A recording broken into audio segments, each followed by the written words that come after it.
Seja bem-vindo ao Planeta Campo Entrevista, um programa que traz até você conversas com líderes e especialistas no agronegócio e também na pauta da sustentabilidade.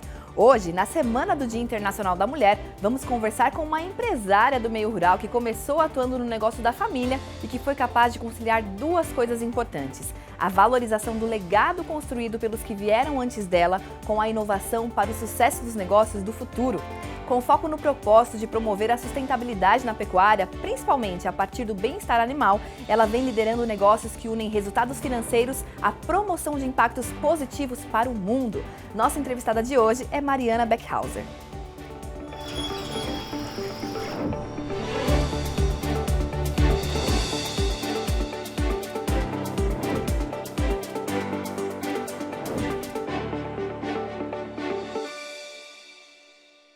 Estamos começando mais um Planeta Campo Entrevista, hoje com Mariana Solete Beckhauser, CEO da Beckhauser. Mariana, seja muito bem-vinda aqui de volta ao programa, seja muito bem-vinda realmente aqui com a gente. Obrigada, Ian. Prazer estar aqui contigo de novo. Prazer é todo nosso, né? E antes da gente começar a falar um pouquinho sobre o propósito da Beckhauser de cuidar das pessoas, cuidar dos animais, eu gostaria que você compartilhasse um pouco da sua trajetória com a gente, né? Aproveitando que a gente está nessa Semana do Dia Internacional da Mulher, então eu queria que você contasse pra gente um pouquinho da sua história, né? Como que foi aí assumir uma das empresas mais tradicionais da pecuária brasileira e também liderar uma mudança de mindset, de inovações, como que você contribuiu para implementar todas essas práticas na empresa? Bom, eu sou uma pessoa nascida numa família empresária, né? Então a gente vivencia isso desde sempre. Sou uma menina do interior do Paraná, pezinho na roça, morava em chácara a infância inteira. E a gente sempre acompanhou muito de perto o trabalho da empresa, porque tanto meu pai quanto minha mãe trabalhavam. Então, nosso passeio de final de semana era ir para a feira agropecuária, para a fazenda. Então, assim, a gente vai pegando gosto. Mas eu fui fazer uma trajetória fui fazer comunicação na faculdade. Não fiz administração, porque eu falava, não quero trabalhar com meu pai, quero fazer alguma coisa né? Quero experimentar, enfim. E aí, um tempo depois que eu terminei, a faculdade estava no mercado, trabalhando, e o negócio vinha crescendo e eu via que na minha área de atuação eu podia ajudar, meu pai pedia ajuda numa coisinha ou outra, um evento, um boletim informativo, uma revisão de site, enfim. E aí chegou um ponto que caiu a minha ficha de que talvez no negócio da família eu teria mais oportunidade de influenciar para um caminho que eu acreditava de negócios, que a gente tem muito na nossa premissa aqui, o negócio para ser saudável, ele tem que gerar resultado financeiro, mas tem que gerar resultado positivo no entorno também. A gente tem que impactar positivamente onde a gente está. E assim foi a tomada de decisão de vir para a empresa. Isso foi em 2005 que eu comecei na Beckhauser. Eu comecei pela área de estruturar uma área de marketing. E depois a gente começou ali por 2013 um processo de planejamento sucessório apoiado por uma consultoria especializada na área. E aí dentro dessa linha do trabalho de sucessão eu fui indicada pelo Conselho de Sócios. Em 2015 eu assumi como vice-presidente executiva, que era uma espécie de trainee assim, de presidente. E aí em 2018 eu assumi a operação, quando a gente anunciou uma mudança a gente mudou a planta fabril, mudou de cidade inclusive. E aí isso não é só uma mudança física, né? Tem toda uma mudança junto de modelo de gestão, de preparação para o futuro. Então, eu assumi com essa missão de levar isso adiante. Assim, foi um processo de eu ir entendendo por que era eu que estava nesse papel, o que eu tinha para agregar ali. É bastante desafiador. É um meio tipicamente, né? Tanto a indústria metalmecânica quanto o agro são meios tipicamente mais masculinos. Sim. Mas eu nunca encontrei barreira, talvez por estar dentro de um negócio familiar e ter esse respaldo, né, de suceder meu pai. E meu pai é um cara muito cabeça aberta, muito visionário. Então, eu não tive essa barreira fui criando os espaços. Sim, sim.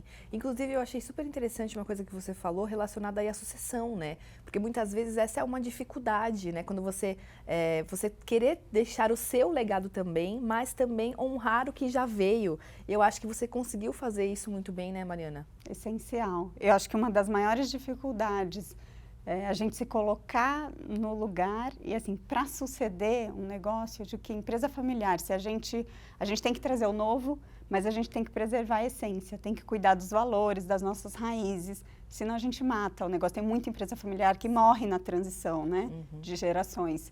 E se colocar nesse lugar que é muito mais difícil, eu acho, para quem está sendo sucedido, porque é um negócio, imagina, meu pai criou, assim, os valores são os valores dele que ele empresta para o negócio, ele sabe cada barulho de máquina, então abrir mão de tomar as decisões sozinhos e compartilhar é muito difícil para essa, né, para essa geração. Sim. E para quem chega ao mesmo tempo, acho que o principal ponto de entendimento meu, e assim, de novo, consultoria, coaching, foi um trabalho para eu entender e aceitar que eu tinha condições de fazer também esse papel, porque é uma baita responsabilidade, um negócio já estabelecido, né? Beckhauser tem 54 anos hoje. Quando eu assumi, a gente já estava quase chegando nos 50. Então, assim, é toda uma história, um legado para cuidar. Mas eu acho que a principal ficha, assim, que precisou cair é que não adiantava eu querer reproduzir o José Carlos Beckhauser. Ele é ele, assim, eu nunca vou conseguir escutar o barulho da máquina e saber que está com problema, não sou eu. Mas eu tenho outras tintas para trazer, eu tenho outras coisas para contribuir, né? Então, é muito olhar para isso, assim, como é que eu posso cuidar desse legado e o que eu tenho para trazer de novo e fazer essa reflexão também de se faz sentido para o negócio e se faz sentido para mim. Porque sucessor é diferente de ser herdeiro, né? Herdeiro a gente nasce. Sim. Então, a gente tem que conviver com o negócio, a gente tem que entender sim ou sim, mas estar lá, conduzir isso é uma escolha. Então, sim, tem que ser bem pensada e o fato de buscar ajuda, assim, de fazer isso acompanhado faz muita diferença também. Com certeza. Mariana, e vocês também têm um trabalho para ajudar outras mulheres a criar esses espaços como você fez, né? Eu queria que você me contasse um pouquinho sobre isso também. A gente tem alguns programas dentro da empresa e tem um que é um xodó, que é a Roda de Mulheres. A gente criou... nós nascemos em Paranavaí, que é no interior do Paraná, e a gente tomou a decisão em 2018, virada ali de 17 para 18, de construir uma planta nova, porque a nossa fábrica ela foi aumentando, foi crescendo, era à beira da rodovia do Café, e ela foi crescendo e a gente foi fazendo, sabe, puxadinho, faz mais um barracão e tal. Então a gente já não tinha um fluxo mais que estava muito legal, e a gente ficou no meio da cidade, porque a cidade cresceu no entorno, a rodovia virou uma avenida, e é o bairro mais populoso da cidade. A gente estava numa zona comercial, residencial. Então, a gente precisava sair daquele lugar e a gente foi fazer um estudo logístico, cadeia de suprimentos, enfim, uma série de questões e decidiu mudar de cidade. A gente foi para Maringá, que fica a 70 quilômetros, mas enfim. E aí, a gente, nesse momento, começou a fazer uma preparação com a equipe, para quem queria ir conosco, quem não queria ir. Então, teve todo um trabalho de apresentar a cidade e tal, e a gente decidiu montar uma roda de mulheres. E a gente trouxe, inclusive, as esposas dos colaboradores homens, porque a gente tem muito homem na fábrica, enfim, praticamente só homens na fábrica ainda. Essa é uma vontade de mexer, mas a gente não conseguiu chegar lá. E a gente criou essa roda para ser um espaço de troca, de quais são as preocupações, quem tem criança, busca de escola, bairros para morar.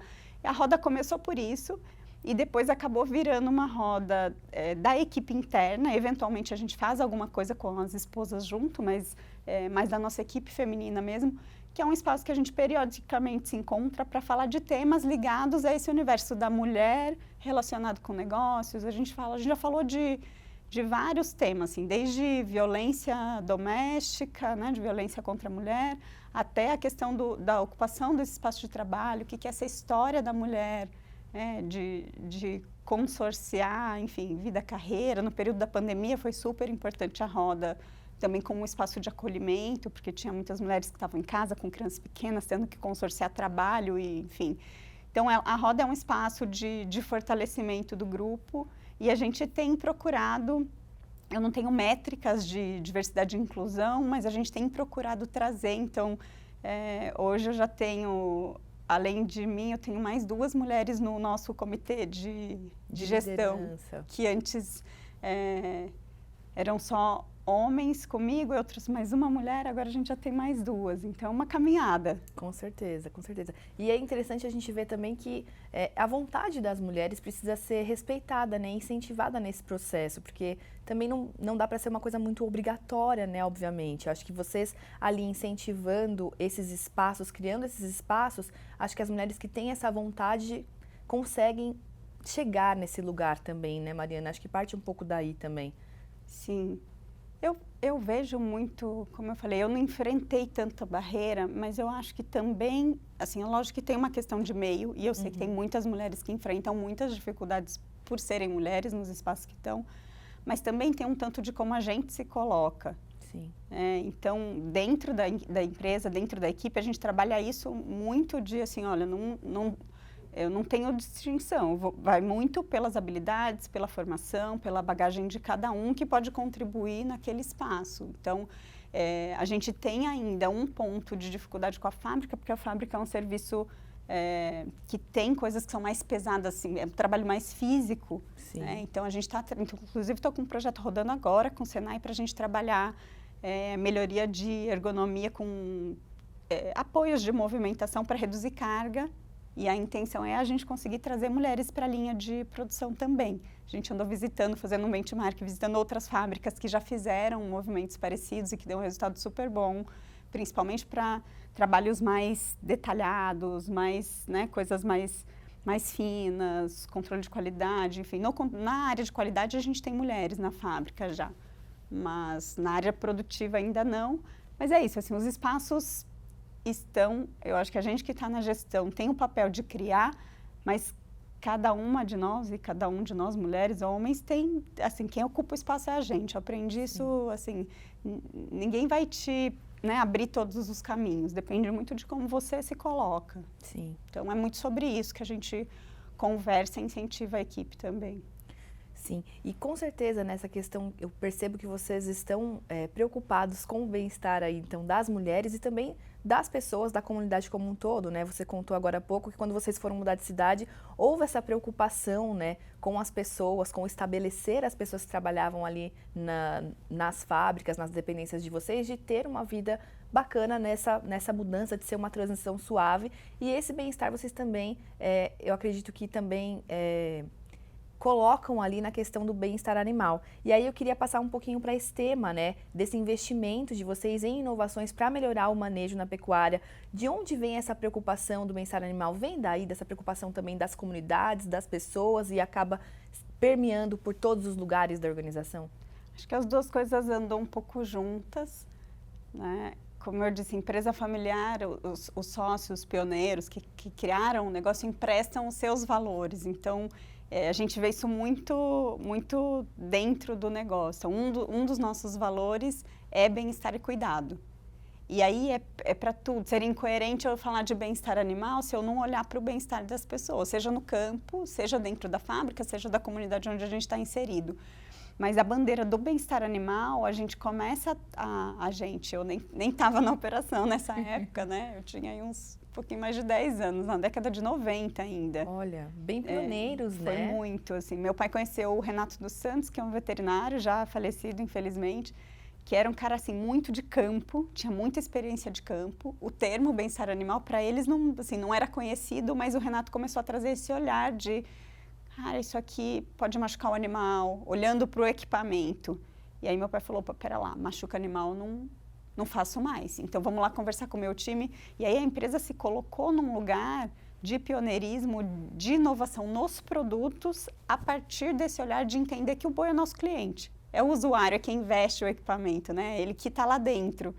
Tanto o boi quanto as pessoas que estão fora, mas a gente não tinha ainda tido essa sacada de entender e como que é esse animal? Então, aí a gente foi estudar, foi se aproximar da academia, aí é que tomou contato com o termo bem-estar animal, mas entender assim, como é que esse animal enxerga, como é que ruído que incomoda, que tipo de ambiente que você tem que proporcionar para cuidar da melhor forma possível desses animais que vão prover alimento para nós, seres humanos, né? Então, como é que a gente faz uma relação mais saudável? E o nosso equipamento, ele é o gargalo da linha de produção da fazenda, né? Onde passa arroba por arroba do produtor passa ali dentro. Então, nós estamos falando de resultado financeiro impactado, mas nós estamos falando de que a relação homem-boi ali naquele momento é a mais próxima. É óbvio que esse animal, né?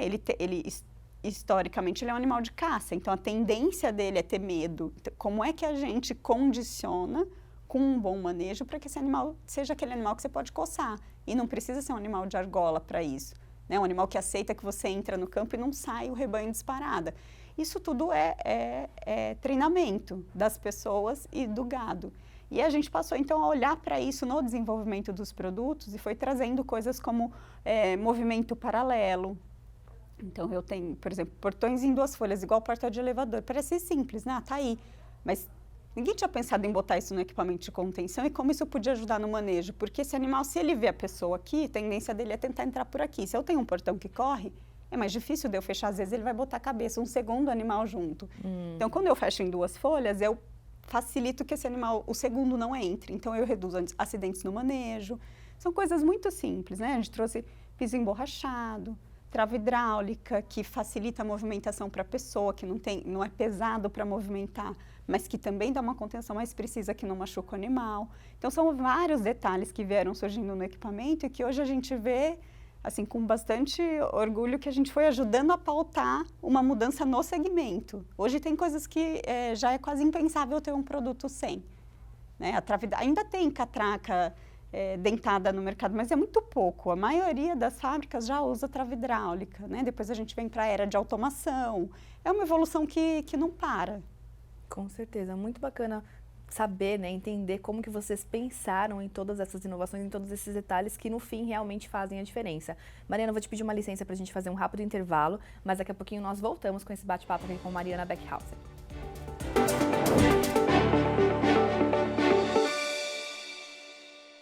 Estamos de volta com o Planeta Campo Entrevista, hoje recebendo Mariana Beckhauser, CEO da Beckhauser. Mariana, a gente falou bastante agora no primeiro bloco, né, sobre como vocês realmente inovaram, até de maneira um pouco empírica ali, os equipamentos de contenção para animais. Então, eu imagino que vocês tiveram muitos desafios nesse processo. Eu queria que você contasse um pouquinho sobre isso, sobre como vocês superaram essas barreiras e também sobre quais os resultados disso para o produtor, em termos de redução de acidentes, de redução de estresse para os animais. Sem dúvida, teve bastante resistência, como qualquer coisa que a gente se propõe a inovar, né? Mas a gente entendeu que isso era parte do nosso DNA. Em 72, a primeira inovação em produto nossa foi em 1972. Meu avô desenvolveu um protetor contra coices, que na época chamava portão de inseminação, porque tinha um pecuarista que na época já queria fazer inseminação artificial. Mas quando a gente traz inovações como essas olhando para bem-estar animal, e nesse pacote a gente passou a olhar também para a questão do impacto não só para o animal, mas para o ambiente. E a gente traz uma mudança de materiais. A gente começa a introduzir o aço nos equipamentos que tradicionalmente eram de madeiras, né? Inclusive, a nomenclatura tronco de contenção vem também um pouco dessa origem do material. Então, a gente sempre fez em madeira, igual todo mundo fazia, mas na década de 90 a gente ousou trazer um equipamento inteiro em aço. E depois, aos poucos, a gente foi trazendo aço na estrutura com enchimento em madeira. E já na década de 2000, a gente trouxe o polipropileno, que é um polímero, substituindo a madeira. Desde 2016, a gente não usa mais absolutamente nada de madeira. Isso foi algo que a gente perseguiu, olhando para a questão da sustentabilidade mesmo ambiental. Mas, de novo, imagina lá na década de 90, quando a gente começa a falar de bem-estar animal, isso é frescura, conversa para boi dormir. Então, E lógico que não é uma jornada só da Beckhauser, né? A academia também estava começando a falar disso na época no Brasil. Então, essa é uma caminhada junto e que vai se construindo com exemplos depois na prática. Hoje, não tem quem não fale, é uma barreira comercial para o Brasil.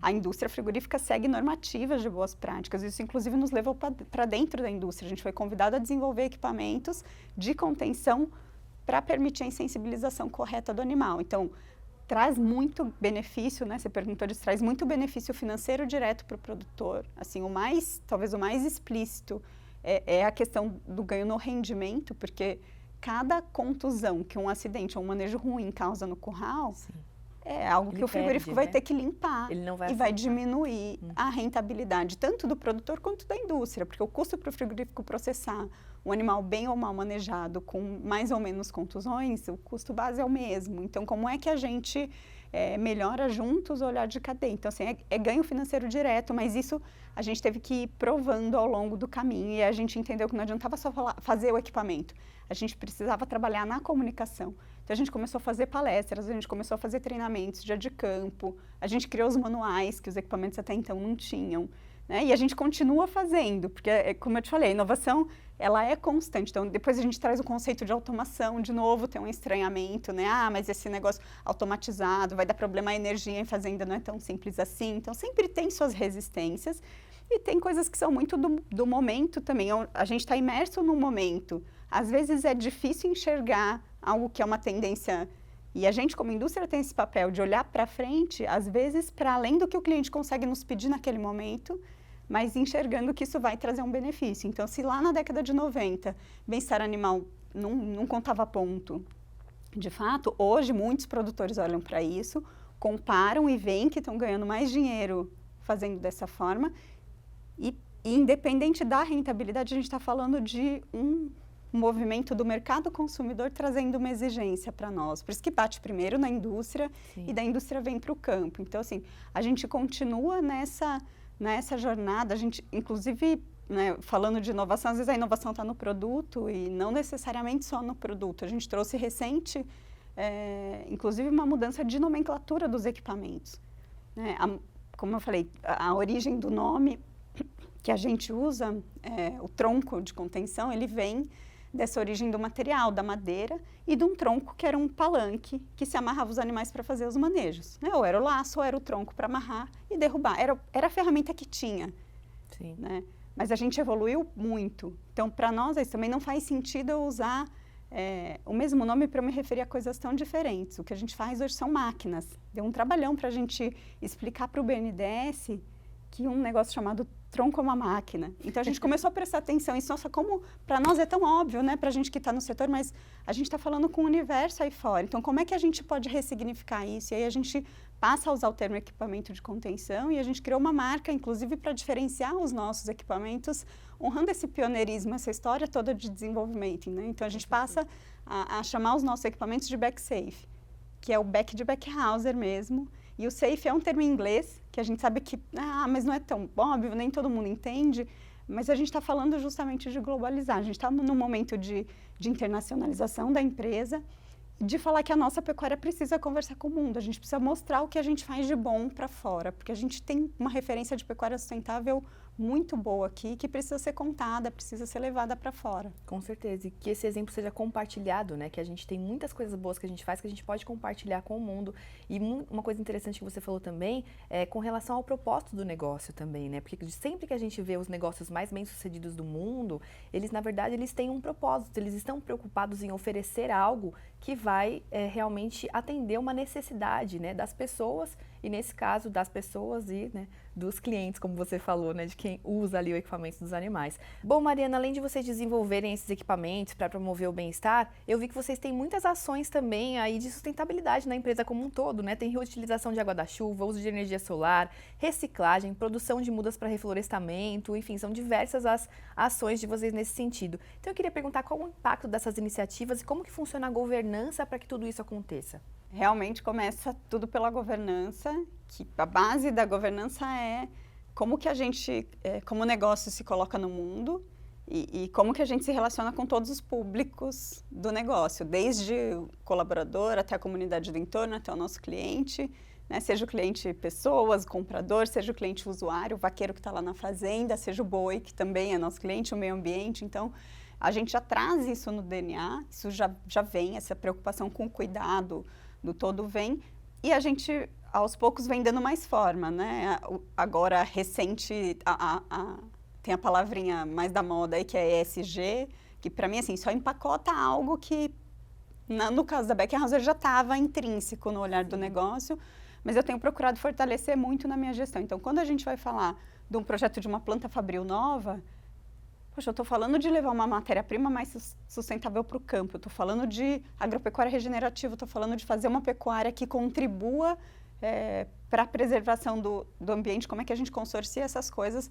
É incoerente se dentro da minha fábrica eu também não pensar nisso, uma vez que eu tenho a oportunidade. Então, a gente olhou para essas alternativas de energia solar, inclusive a gente implantou uma quantidade que não cobre 100% do nosso uso ainda, e agora a gente está expandindo com as medições reais, agora a gente está expandindo que a gente quer ter 100% de eficiência energética com o solar. coleta de água de chuva, porque no processo de tratamento das peças e pintura a gente usa. Então, isso está realmente muito ligado com como é que a gente olha para todos os aspectos. É impossível a gente atuar no mundo sem gerar algum impacto. E a gente gera muito impacto negativo com as nossas atividades diárias, né? A gente, sim. com o nosso deslocamento, com qualquer coisa que a gente consome, enfim. Então, como é que a gente, cada um de nós pode cuidar disso e como é que a gente, como negócio, também pode cuidar disso? Porque as empresas, a gente tem um poder muito grande também de influenciar e de levar isso para as pessoas que convivem conosco. Então, vai desde coisas muito simples, não tem copo descartável na empresa. Aqui também no Canal Rural também não. Ai, no começo a gente estranhou, mas depois todo mundo entrou. Cada funcionário, quando entra, a gente dá um copinho retrátil de silicone que dá para pôr no bolso, cada um tem o seu identificado. E aí, assim, é um hábito. E aí a gente já ouviu coisas como assim, uma funcionária falando, eu vou levar essa ideia para o meu filho levar para a escola também.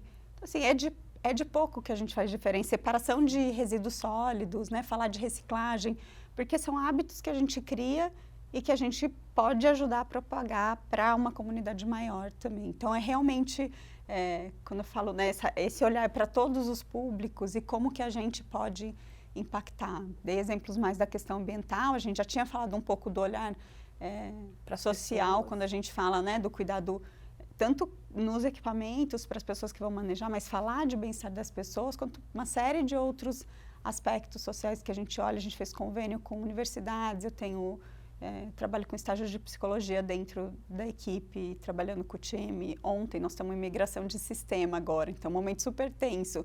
Ontem a equipe começou o dia fazendo uma respiração. Então a gente traz coisas que às vezes parecem incoerentes com o ambiente corporativo padrão, mas que faz parte de um entendimento de que isso é parte do negócio. Se essas pessoas não estiverem bem, como é que elas vão conseguir entregar, né, um bom resultado?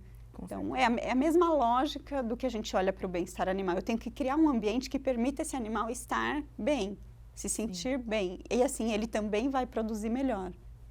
Nós somos seres humanos de maneira integral, né? Não tem um botãozinho de liga e desliga quando você entra no trabalho, quando você sai do trabalho. Então, né, nós somos seres humanos que precisam ser cuidados o tempo todo, né? Exatamente. Agora, uma outra coisa, né, com relação de novo a esse propósito, a cuidar das pessoas e tudo mais, eu vi que você também está atuando com relação a essa questão de promover os negócios com propósito fora da Beckhauser e que você faz parte de um projeto focado na criação e transformação de negócios, que é o Parsifal 21. É assim que eu falo, que eu pronuncio? Sim, Parsifal 21. Parsifal 21.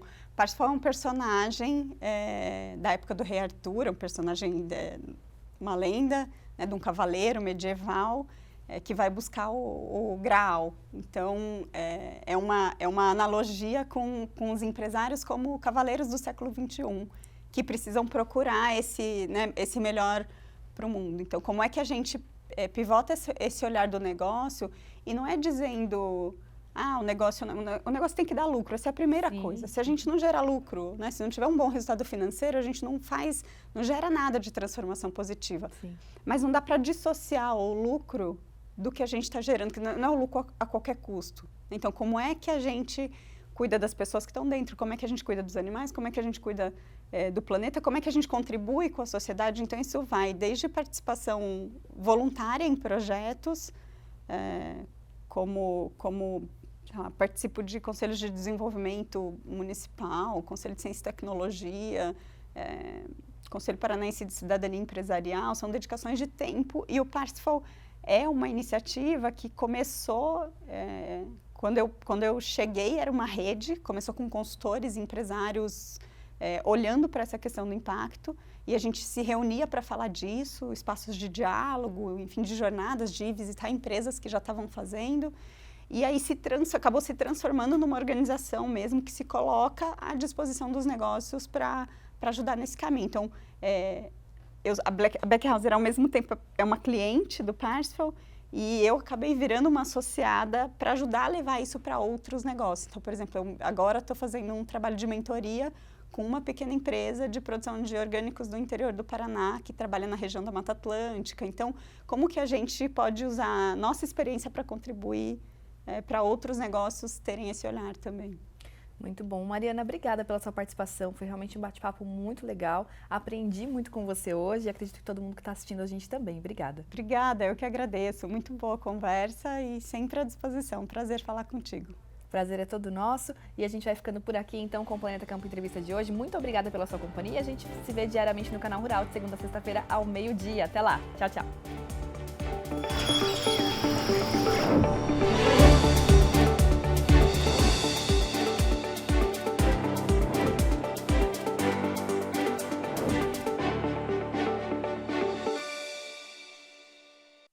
Planeta Campo, patrocínio.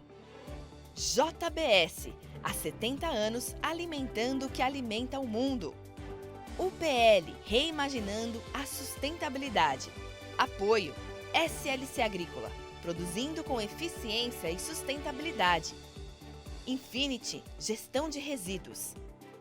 Associação Brasileira dos Criadores de Zebu, a BCZ de todos.